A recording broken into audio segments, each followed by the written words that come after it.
Hello tout le monde, comment ça va? Aujourd'hui, nouvelle vidéo. Il y a pas mal de nouveautés en ce moment, donc c'est cool, ça permet de faire un peu plus de vidéos en ce moment. Comme d'habitude, évidemment, abonnez-vous, le pouce bleu, soutenez la chaîne si vous pouvez, il y a un lien KissKissBankBank en dessous. Et puis, allez sur la boutique partenaire Golden Meeple, évidemment. Sans plus tarder, Eventfall, un jeu de cartes à moteur qui est sorti à Essen en VO et là il vient d'arriver en VF chez Matago. J'avoue que je l'attendais depuis un petit moment parce que bah déjà comme vous savez les jeux de cartes c'est un petit peu mon truc et en plus de ça je trouve que la thématique est vraiment très cool. Déjà la couverture est magnifique et puis moi j'aime bien ce genre de thématique un peu sorcière avec une DA assez marquée et qui se retrouve quand même pas mal sur les cartes et la DA générale du jeu comme vous pouvez le voir. Du coup, comment ça se joue? En fait, tu as des sorcières que tu vas pouvoir envoyer sur des zones pour récupérer des lieux de pouvoir. Les lieux de pouvoir, tu vas les mettre, quand tu vas les prendre, tu vas les mettre en haut à droite de ton plateau. Et tu vas pouvoir leur mettre des rituels dessus. Ok, ces rituels vont avoir des effets immédiats, permanents, voire des nouveaux emplacements d'ouvriers. Et en fait, le petit truc sympa, c'est que tu as un effet qui permet de descendre tes lieux de pouvoir vers le bas, comme on peut voir en bas à droite. Et là, quand ils sont là, on a des anciens, quatre ouvriers en fait qui sont des anciens, qui servent spécifiquement à aller sur ces emplacements-là. Donc en gros, on a 4 sorcières en haut, donc 4 ouvriers par tour, qu'on peut envoyer n'importe où, et 4 anciens qu'on ne peut envoyer que sur ces lieux, ces rituels en bas à droite. Ok?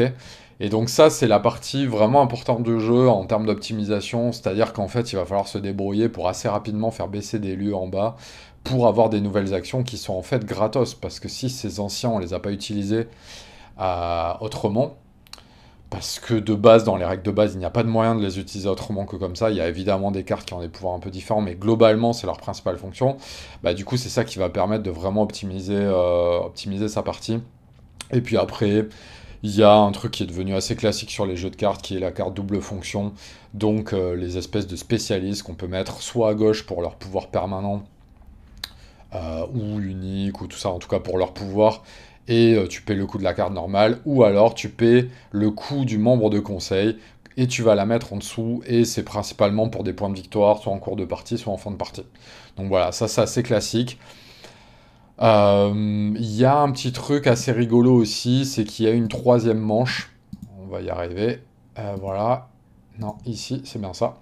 Il y a une troisième phase, pardon, pas troisième manche, il y a 3 manches dans le jeu, mais il y a une troisième phase dans la phase de jeu, en plus de la phase de pose des cartes et des revenus et des choses assez classiques aussi, qui est qu'en fait on va comptabiliser sur chaque lieu, donc chaque plateau, combien de sorcières on a, ou d'anciens, parce il y a quand même des pouvoirs un peu uniques qui permettent d'envoyer des anciens, mais c'est voilà, c'est des pouvoirs de cartes, c'est une exception à la règle. En fait, on va compter tout ça, on va regarder combien on en a, et on va sur un espèce de compteur ici, on va dire combien on rajoute de mana. Évidemment, c'est une ressource le mana, donc c'est une piste, il faut avoir du mana, tu peux pas miser plus de mana que tu n'en as, mais en gros tu vas miser du mana face cachée. Tu l'additionnes à tes ouvriers, et si tu as la majorité, tu gagnes une pierre, une espèce de pierre de pouvoir qui va doubler les points de victoire d'une carte. Mais surtout, ça permet, selon des paliers, d'aller gagner des récompenses. Par exemple, quand on est à 4, on gagne une herbe. Quand on est à 6, on monte sur sa piste d'assemblée. Quand on est à 8, on fait descendre une carte. Et en fait, quand on est à 8, on prend les 3. Ça, j'ai fait une petite erreur. La première partie, j'avais pas vu, donc faites gaffe à ça. En fait, quand tu es sur un palier supérieur, tu prends toutes les récompenses. Voilà, basiquement, je crois que j'ai à peu près expliqué le jeu. Il y a un petit truc assez intéressant aussi qui est que sur les lieux de pouvoir, bah, évidemment là on le voit pas, on va peut-être le voir ici. En tout cas, les lieux de pouvoir, quand on les prend, donc c'est ces cartes qu'on récupère en fait, elles coûtent des sorcières. Donc on va sur la zone correspondance, on envoie nos sorcières, on récupère le lieu de pouvoir qui coûte un ou deux sorcières.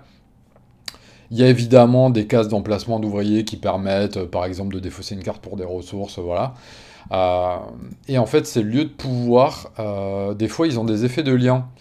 Et évidemment, on le voit pas là, parce que c'est 4 pouvoirs qui n'ont pas effet de lien. Mais quand on leur met un rituel dessus, donc ces cartes en haut là, des fois il y a des effets qui s'enclenchent. Et si c'est un enchantement, tu peux faire peut-être un bonus supplémentaire, parce qu'évidemment, tu as tout un tas de combos avec des cartes qui ne marchent qu'avec les enchantements, les artefacts. Enfin, vous connaissez quoi. Si vous avez l'habitude des jeux de cartes, vous connaissez.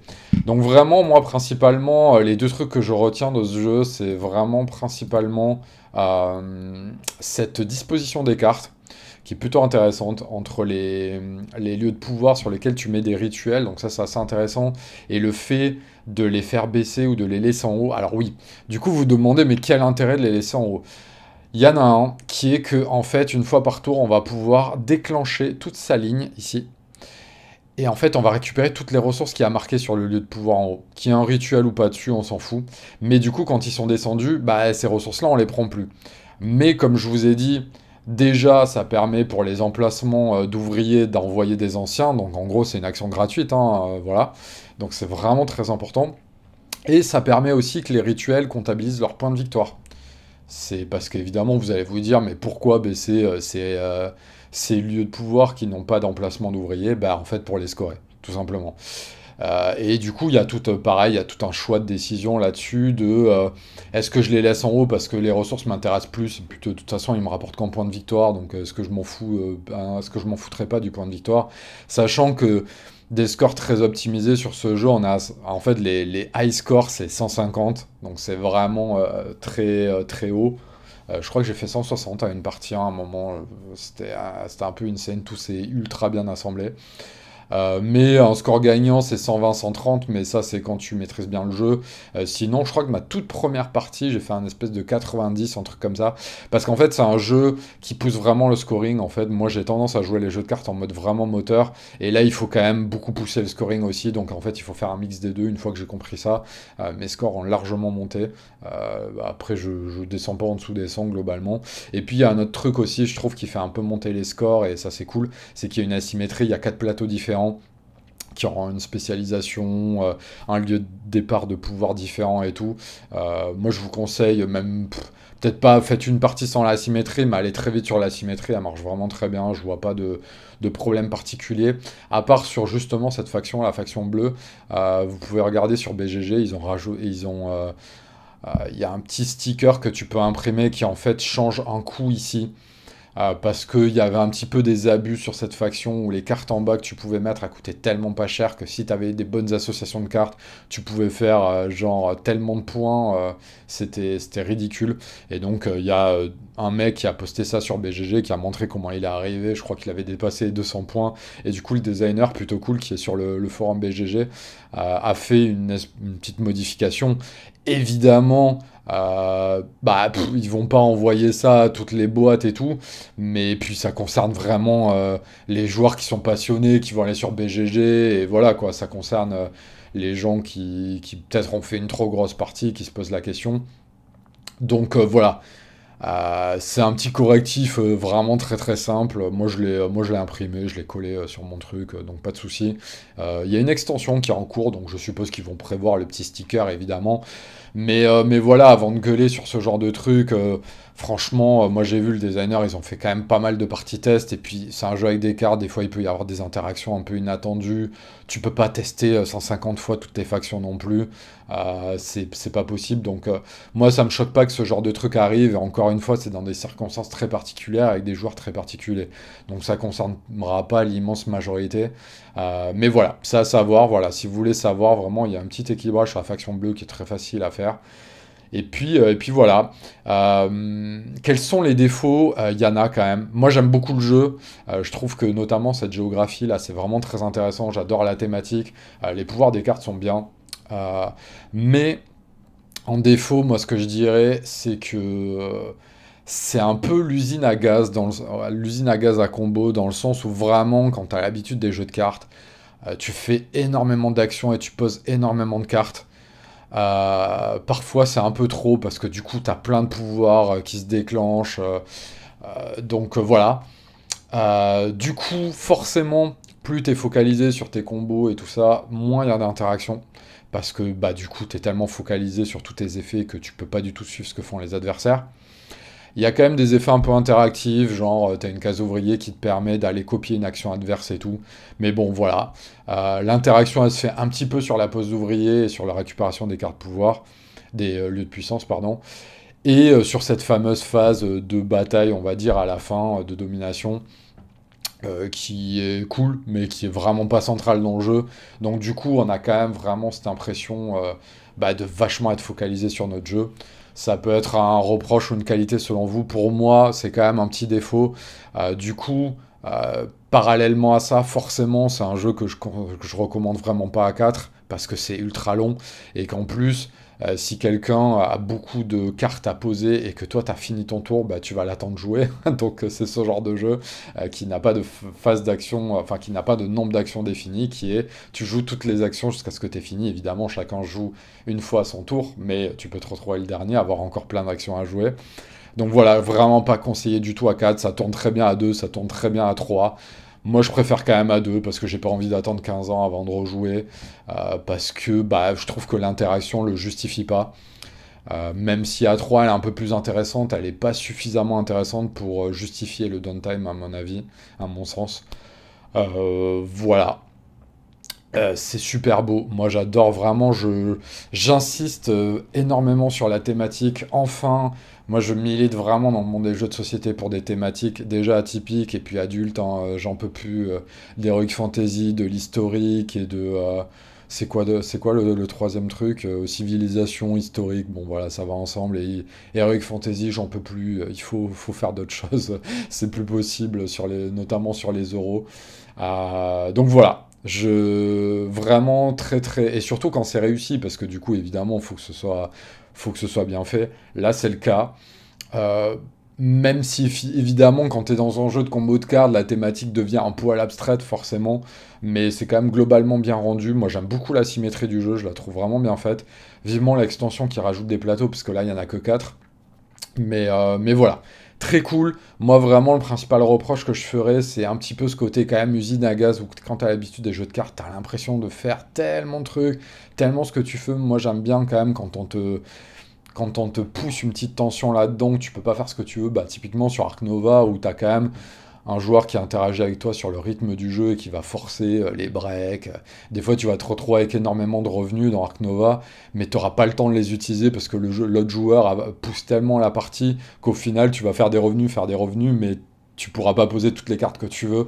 Donc moi, je préfère ce genre de tension, clairement. Ça veut pas dire que le jeu est mauvais, loin de là. Moi, j'aime vraiment bien le jeu.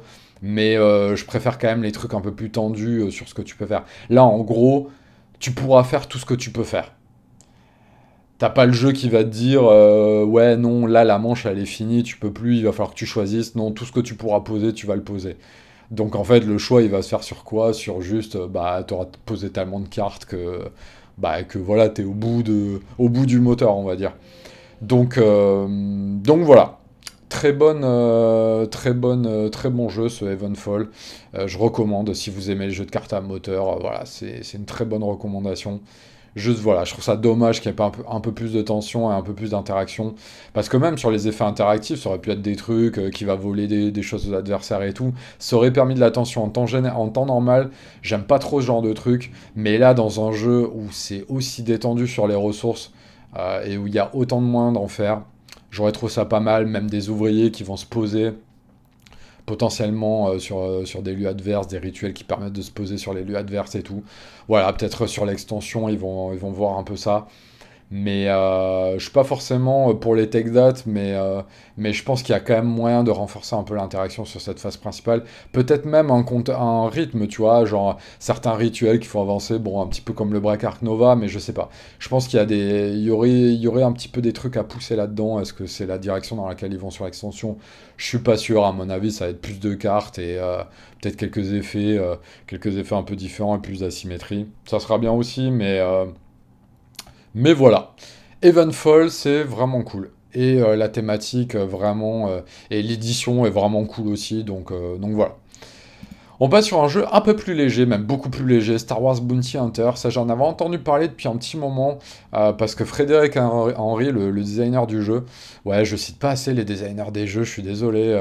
En plus, bah, je crée un jeu et je trouve que les designers des jeux sont pas assez mis en avant, et j'y contribue, donc on va de suite rétablir ça. Donc là, c'est Stefano Di Silvio, avec Martin Motet. Martin Motet, du coup, ça doit être en français, je suppose, vu le nom. Donc très intéressant en termes de design graphique. Donc voilà, Frédéric Henry, qui est, si je dis pas de bêtises, un auteur chez Monolith, un designer qui a fait des jeux chez Monolith. Donc grosse boîte quand même, hein. Ils ont fait des très gros jeux. Donc grosse référence de design pour moi en France, ces gens-là. Et ce jeu, j'en ai pas mal entendu parler parce que ils ont fait une promo. Enfin, pas ils ont fait. Il a fait une promo assez incroyable sur le jeu, qui est que lui-même, il a fait le tour de France des bars à jeux, il a dû les contacter et tout pour faire des petits tournois sur le jeu, pour faire parler du jeu avant la sortie dans des associations et tout. Et donc, bah, du coup, ça fait poster des choses sur les réseaux et tout. Et donc, avant que le jeu sorte, je pense que beaucoup d'entre vous étaient déjà au courant que ça allait sortir et avaient entendu parler de ça.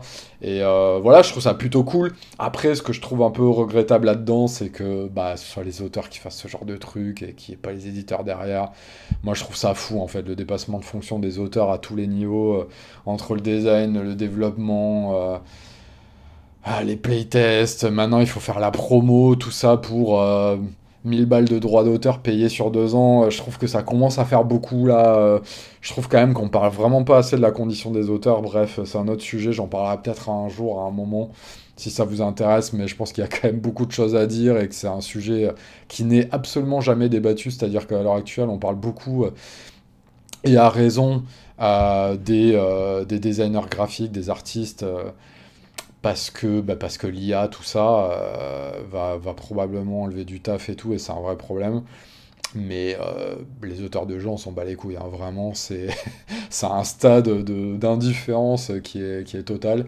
Voilà. Je pense qu'il y a quand même des choses à faire à un moment là-dessus. Bref, on en reparlera plus tard. Bounty Hunter, donc voilà, je partais déjà avec un a priori assez positif de par l'auteur du jeu et puis l'univers Star Wars que moi j'aime bien, globalement. Et en fait, on est sur un jeu familial technique, je vais un peu le définir comme ça.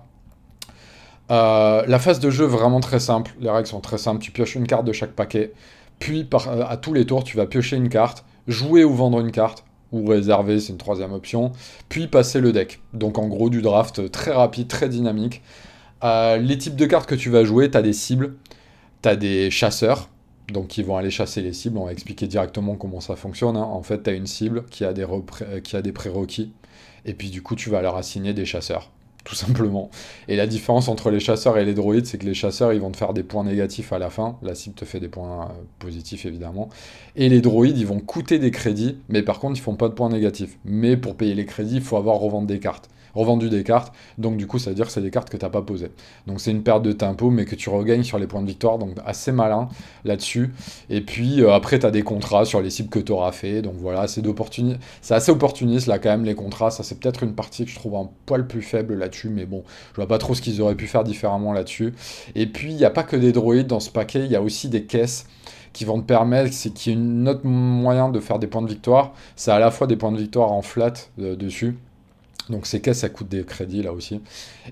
Et en plus de ça, à la fin, il y a une majorité sur le nombre de caisses que tu auras obtenu à la fin. Et il y aura 5 points de victoire là-dessus. Donc c'est pas mal, hein, parce que les scoring, quand tu commences à comprendre un peu comment fonctionne le jeu, en fait, tu vas avoir tendance, il y a un peu de manière de le jouer, il y a rusher en faisant des cibles avec pas beaucoup de PV, et en plus en prenant beaucoup de chasseurs qui te font des points négatifs, et donc tu rushes vraiment très vite, et fais en sorte que les adversaires qui prennent des grosses cibles, ils n'auront pas le temps de les faire.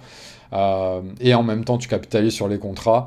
Et puis, il y a la méthode un peu plus lente qui est de plutôt payer des crédits, faire des choses un petit peu plus safe, aller faire des cibles un peu plus safe sans payer trop de points de victoire pour la fin. Mais en même temps, tu vas plus lentement, donc ça dépend comment les personnes fonctionnent. Et puis, tu peux faire évidemment un mix des deux. Et les caisses, c'est pas mal parce que ça te permet de pas trop dépendre que sur l'aléa non plus des cibles et des chasseurs, et d'avoir un autre moyen de faire des points de victoire de manière stable, surtout si les autres joueurs joueur le joue pas, toi ça va te faire 5 points de victoire en plus, donc ça fait un différentiel assez intéressant.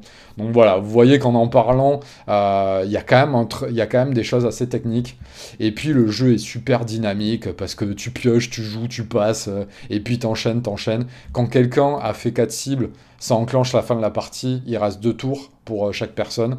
En plus, tu as un bonus quand tu as enclenché la fin de partie, tu gagnes un crédit et tu gagnes un contrat aléatoirement. Certaines cibles ont un bonus aussi de crédit ou de contrat. Donc voilà, il n'y a pas grand chose, mais c'est vraiment très très bien foutu. La phase de jeu est très fluide, très dynamique. L'interaction est pas omniprésente, parce qu'il faut quand même se focaliser sur son truc, mais la draft te permet quand même d'avoir des leviers d'action là-dessus qui sont pas... Moi, je pensais qu'ils allaient être plus élevés sur une draft en général, c'était souvent très élevé. Là, le truc, c'est que comme tu fais des choses assez différentes, il y a toujours ce truc de est-ce que je garde pour moi, est-ce que je vends, et puis même en vendant une carte, il y a quand même potentiellement d'autres trucs intéressants pour lui. Donc voilà, l'interaction va vraiment se situer sur des cartes clés, peut-être des contrats clés, et puis des cartes, qui, par exemple, de chasseurs qui vont vraiment trop l'avantager sur une cible particulière, donc il faut quand même suivre ça. Mais voilà, reste quand même pas non plus délirante. C'est plus l'interaction, elle est plus sur le tempo du jeu en fait. Et moi, c'est un truc que j'aime bien, comme vous savez, notamment via Ark Nova. Les gens qui ne sentent pas l'interaction Ark Nova, en fait, elle est vraiment principalement sur le tempo et c'est une interaction très présente. Là, il y a un petit peu ça aussi, vraiment. Quand tu vois les gens, que t'as quelqu'un qui a déjà fait 3 cibles et que toi, t'es à 1,5, tu te dis, oula, il va falloir que vite je fasse des points et tout, parce que là, ça peut aller très vite. Donc ça te met la pression. Donc moi, c'est le genre de truc que j'aime bien. Donc voilà, moi je trouve ça vraiment très bien. Je vois pas trop ce qu'on peut lui reprocher en fait, fondamentalement. Je vois pas comment le jeu aurait pu être différent. Peut-être en termes de design, le truc qui me dérange un petit peu, c'est cette espèce d'opportunisme sur les contrats, notamment les contrats que tu vas piocher. T'as des cartes qui te permettent de prendre de prendre un contrat du dessus de la pioche et le piocher et le poser. Des fois, tu te retrouves à un contrat, mais que tu sais que tu feras jamais, avec des points que tu feras jamais. Et des fois, ça colle parfaitement à certaines des cibles que tu as. Donc ça, je trouve ça un peu bizarre. Peut-être faire une espèce de variante où t'en pioches deux et t'en gardant, hein, c'est complètement possible, surtout quand tu connais le jeu. Donc voilà, hormis ça, vraiment, je trouve le jeu hyper clean en termes de design. C'est très bien fait. C'est le genre d'idée typiquement que tu aimerais bien avoir et que quelqu'un a déjà eu du coup. A priori, c'est un espèce de remake retravaillé d'un jeu qu'il avait déjà fait, Bâtisseur, si je dis pas de conneries. J'avais pas joué à ce jeu, donc je pourrais pas dire plus là-dessus, mais voilà. Bounty Hunter, moi j'aime vraiment beaucoup. En plus, ça a l'avantage de jouer potentiellement de 2 à plein de joueurs parce que comme en fait tu draftes tout le temps la même personne, bah du coup tu es en interaction principalement avec elle, avec l'ensemble des joueurs qui poussent le tempo. Donc ça crée pas de downtime particulier. Voilà, vraiment bien. Les parties sont courtes en plus, ça dure 20 minutes. Je trouve il y a un ratio entre la réflexion que tu as sur le jeu et le temps qui est vraiment bon. Donc voilà, moi vraiment, je conseille, ça coûte 20-25 balles je crois. Je conseille vraiment vivement. Petite boîte aussi, donc ça s'amène assez facilement. Donc c'est à la hauteur de ce que j'attendais sur le jeu. Vraiment très bien et on sent que c'est quelqu'un d'expérience qui a fait ça parce que le design est vraiment très très clean quoi.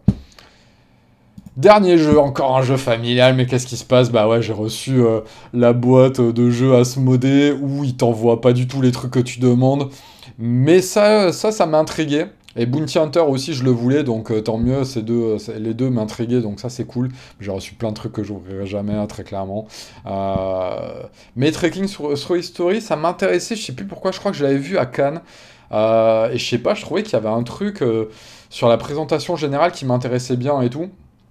Je pensais que c'était initié en plus. Alors, c'est pas du tout initié, c'est famille. C'est même famille Intrigame. Moi, je le situerais en termes de complexité sur un aventurier du rail, quelque chose comme ça. C'est un peu moins complexe qu'un Seven Wonders, par exemple. Donc voilà, pas du tout ce que je traite sur la chaîne en temps normal et pas du tout ce que... En fait, clairement, si je le recevais pas, je l'achèterais pas. Hein, clairement, parce que... Pas que ce soit pas bien ou quoi, c'est juste tellement pas les jeux que j'achète, en fait. Mais du coup, c'est intéressant, et c'est ça qui est cool du coup, de recevoir ce genre de jeu. Parce que du coup, tu peux avoir des bonnes surprises. Et là, pour le coup, j'ai eu une bonne surprise. Vous pouvez même aller regarder. Moi, je trouve qu'il y a un truc qui est quand même assez parlant. Vous allez sur BGG et il est déjà centième en jeu famille alors que le jeu vient de sortir. Je trouve ça quand même assez fou.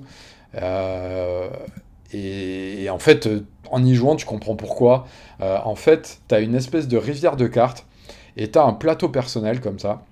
Et en fait, tu as une double réflexion, entre guillemets, sur... j'ai dit entre guillemets parce qu'on n'est pas non plus dans un jeu expert, mais il y a une double réflexion intéressante qui est quelle carte je veux prendre, enfin même triple en fait, quelle carte je veux prendre qui correspond aux tokens qui vont me faire gagner, les tokens qui vont me faire remplir les bons trucs sur mon plateau perso, à la fois combien de temps ça coûte, parce qu'en fait il y a 3 manches, et à chaque fois que tu prends une carte, par exemple, celle-là elle coûte 4 de temps, je vais avancer ma montre de 4, et quand j'arrive au bout, bah, c'est la fin de la manche. Et en plus de ça, il faut idéalement faire une frise temporelle, et donc enchaîner les cartes que tu prends dans l'ordre chronologique pour faire max de points à la fin de la partie.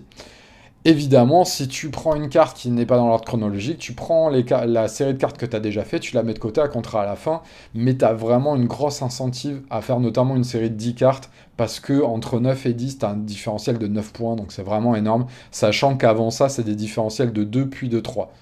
Donc arriver à faire un petit 10, c'est quand même cool.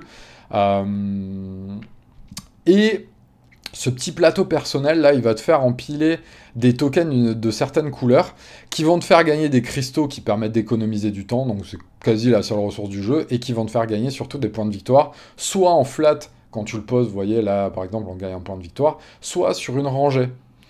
Donc ça, assez malin, je trouve.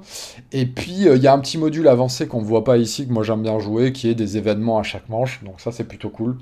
C'est le module expert, il ne conseille pas de le sortir au début, mais bon voilà, si vous avez l'habitude des jeux, vous pouvez le sortir directement, il n'y a aucun problème. Et voilà, c'est à peu près tout, mais du coup, en fait, ça suffit. S'il y a un autre truc aussi que j'ai pas dit, c'est que celui qui joue, c'est toujours celui qui est derrière sur la chronologie du temps. Donc des fois, tu vas prendre un truc à 5, mais tu vas pas jouer pendant 2 tours et te faire gratter tous les trucs dont tu as besoin. Donc là aussi, petite réflexion intéressante. Et puis, il y a un autre truc aussi, c'est qu'en plus de la carte que tu prends ce qu'il y a en dessous aussi. Donc des fois, ça va pouvoir t'intéresser. Et donc voilà, c'est à peu près tout. Ça se joue en 3 manches. Tu comptes tes points de victoire. Bah, en fait, c'est tout, mais ça marche vachement bien. C'est un jeu que je conseille vraiment pour initier des gens au jeu, tout simplement. Clairement, ça marche très bien. Et moi, je trouve qu'en tant que gros joueur, entre guillemets, ou en tout cas personne qui a l'habitude des jeux, bah, je trouve ça agréable à jouer, en fait. Ça dure genre 20 minutes, 25 minutes peut-être. Bon, vraiment, quand t'as l'habitude, forcément, les décisions vont très très vite. Mais quand même, il y a une part de réflexion qui est intéressante. Il y a plein de petites subtilités sur des trucs. Par exemple, à chaque manche, en fait, ce plateau, on va le virer, on va en prendre un autre et on va avoir le choix parmi 3 autres, en fait. Donc, il y a un petit peu un choix en ayant vu la rivière. Ah, tiens, il y a plutôt cette couleur qui sort. Du coup, avec ce plateau, ça ira mieux. Donc, tu peux le jouer quand même un peu plus technique. C'est vraiment pas ennuyant. En fait, je trouve que la durée marche suffisamment bien par rapport à petit espace décisionnel. L'édition est quand même assez incroyable pour un jeu à 40 balles. T'as les tokens en plastique, t'as les inserts. Vraiment, le jeu, il se sort et il se range en 1 minute chrono.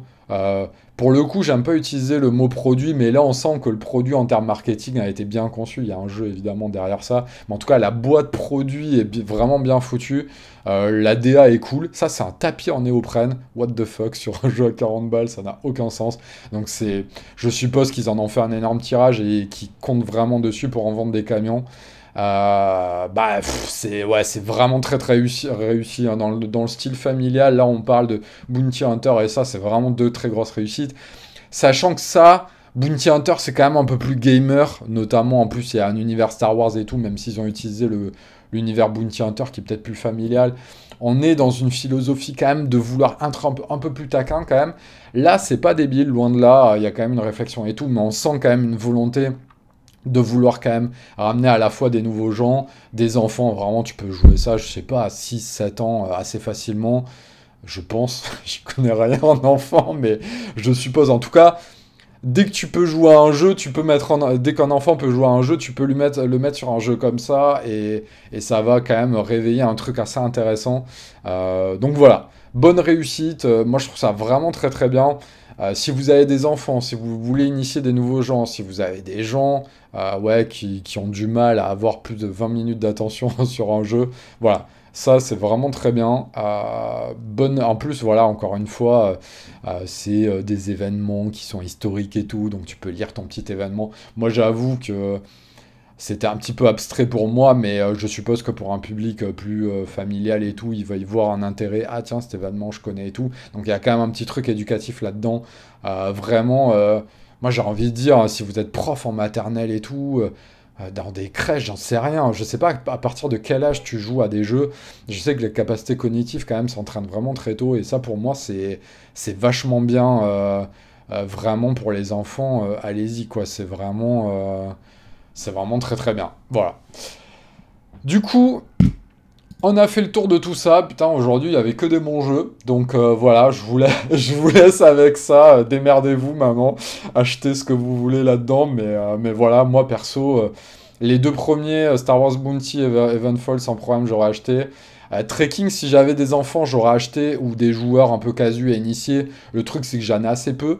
Mais bizarrement, quand même, j'en ai fait des parties. J'ai fait, je sais pas, j'ai fait 5 parties avec ma meuf. Donc ça, c'est quand même assez marrant. Elle aime beaucoup. En fait, ouais, ou si vous avez quelqu'un dans votre entourage avec qui vous jouez régulièrement, qui aime bien ce genre de jeu un peu plus léger, bah c'est cool.